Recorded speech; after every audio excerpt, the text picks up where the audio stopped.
प्रभु यीशु मसीह के मधुर और मीठे नाम में सभी को जय मसीह की। आइए इस शाम के समय में आज का जो डिवोशन है वो हम लोग देखेंगे दानियल उसका 1 अध्याय 12, 13 और 17वीं पद। वहाँ पर इस प्रकार लिखा है, मैं तुझसे विनती करता हूँ कि अपने दासों को 10 दिन तक जांच और हमारे खाने के लिए साग पात और पीने के लिए पानी ही दिया जाए। फिर 10 दिन के बाद हमारे मुंह और जो जवान राजा का भोजन खाते हैं उनके मुंह को देख और जैसा तुझे देख पड़े उसी के अनुसार अपने दासों से व्यवहार करना। 17वीं पद।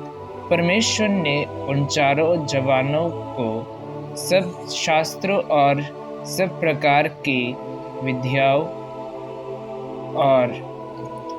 में बुद्धिमानी और प्रवीणता दी और दानियल सब प्रकार के दर्शन और सपन के अर्थ का ज्ञानी हो गया। परमेश्वर अपने वचन के द्वारा सभी को आशीष दे। प्रभु का नाम महिमामय हो। इस समय दानियल जो है, जब उनको बेबीलोन में लाया गया था, लाने के बाद दानियल और उनके दोस्तों ने परमेश्वर के भय पालन करने के लिए वे लोग क्या किए कि उन्होंने उनसे साफ साफ मना कर दिया कि मैं राजा का भोजन से नहीं खाऊंगा। हम लोग क्या खाएंगे कि 10 दिन, मतलब उन लोग का एक रिक्वेस्ट था कि हमें साग पात और पानी ही पीने दे, लेकिन वे अलाउ नहीं करते। इस कारण उन्होंने एक चैलेंज दिया कि हमें सिर्फ 10 दिन आप अपनाने दीजिए, उसके फिर बाद आप देख लेना कि मेरे शरीर में जो बॉडी ग्रोथ है और अन्य लोग जो राजा के भोजन से खाते हैं उनका जो बॉडी ग्रोथ है एक कैसा लगता है, फिर उसके अनुसार आप मुझसे व्यवहार रखना। उस समय अगर आप देखेंगे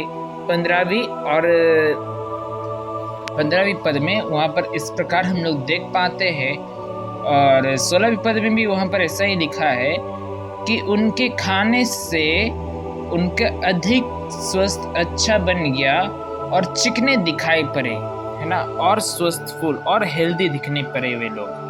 और उसके तुरंत बाद परमेश्वर ने जब देखा कि उनके दासों ने उनका भय का पालन किया है, तब उन्होंने क्या किया, उन्होंने उनको और बुद्धि, ज्ञान, पवित्र शास्त्र का सब प्रकार का विद्याओं का में बुद्धिमान उनको ठहराया, प्रवीणता दी, और दानियल सब प्रकार के दर्शन और स्वप्न के अर्थ का ज्ञानी हो गया।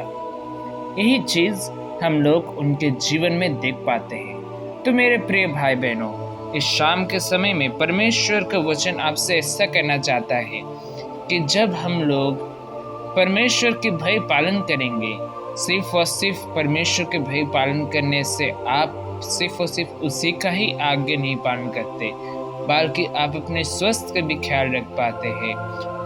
सिर्फ इतना ही नहीं, और उसके बाद परमेश्वर आपको और स्वस्थफुल बनाएंगे और हेल्दी बनाएंगे, और उसी के द्वारा आप जीवन में कामयाबी करने पाएंगे। इस वचन के द्वारा परमेश्वर की नाम की बड़ी महिमा हो। सभी को जय मसीह की।